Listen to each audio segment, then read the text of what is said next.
Mega Knight is one of the most recognizable cards in Clash Royale. He costs 7 elixir, wears a ridiculous amount of armor, and for some reason can jump. Not a normal jump either. He can launch himself several tiles across the arena and land directly on another troop. So naturally, there's only one reasonable question to ask. Could Mega Knight jump over the Mexico-US border? Not cross it, not walk around it, actually jump over it. To find out, we need to look at the border, Mega Knight's jump mechanics, and some basic physics. The Mexico-US border is approximately 1,954 miles long, or about 3,145 kilometers. That's roughly the distance from London to Istanbul. Obviously, Mega Knight isn't jumping the entire thing. We're only interested in one section of the border. And this is where things get complicated. There isn't actually one continuous wall along the entire border. The border includes fences, walls, rivers, deserts, and mountains. Some sections of the barriers are around 18 to 30 feet high, which is roughly 5.5 to 9 meters.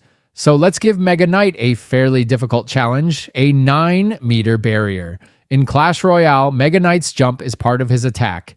When an enemy is far enough away, he launches towards them and deals area damage when he lands. His minimum jump distance is around 3.5 tiles. But there's a problem. We don't actually know how big a Clash Royale tile is in real life. Supercell has never said that one tile equals a specific number of meters. So we can't simply convert his in-game jump into a real-world distance. Instead, we have to look at the physics. To clear a 9-meter barrier, Mega Knight would need to get his entire body above the top. Let's be generous and say his center of mass needs to reach about 10 meters. Ignoring air resistance, reaching a height of 10 meters from a standing jump would require a vertical launch velocity of roughly 14 meters per second. That's around 31 miles per hour vertically, and that's only to reach the height. He would also need enough horizontal speed to travel over the barrier. So we're already asking quite a lot from him. And we haven't even considered his weight. We don't have an official real-world weight for Mega Knight. But he is wearing full armor and carrying a giant weapon. If that armor was actually made from metal, it would add a serious amount of mass.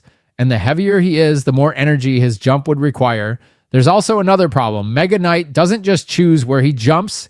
His jump is targeted. He needs an enemy to jump towards. So imagine him standing in Mexico. The barrier is directly in front of him. On the other side is absolutely nothing. No princess, no hog rider, no skeleton army. Just America.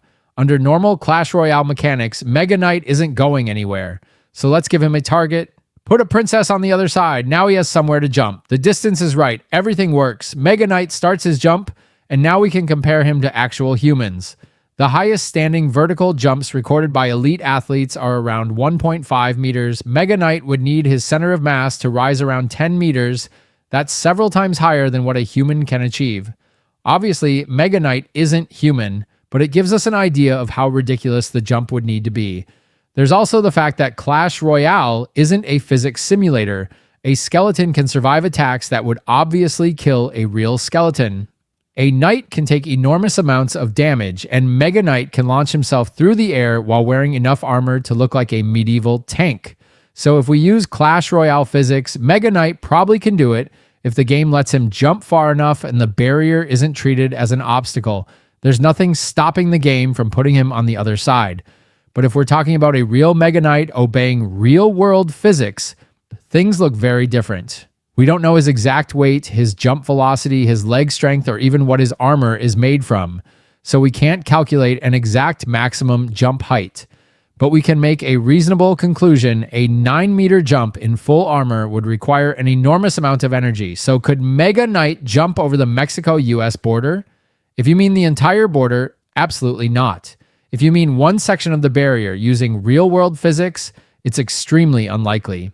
Using Clash Royale physics? Probably. And honestly, that's the scary part, because Mega Knight isn't really a human wearing armor. He's a game mechanic that happens to look like a human wearing armor.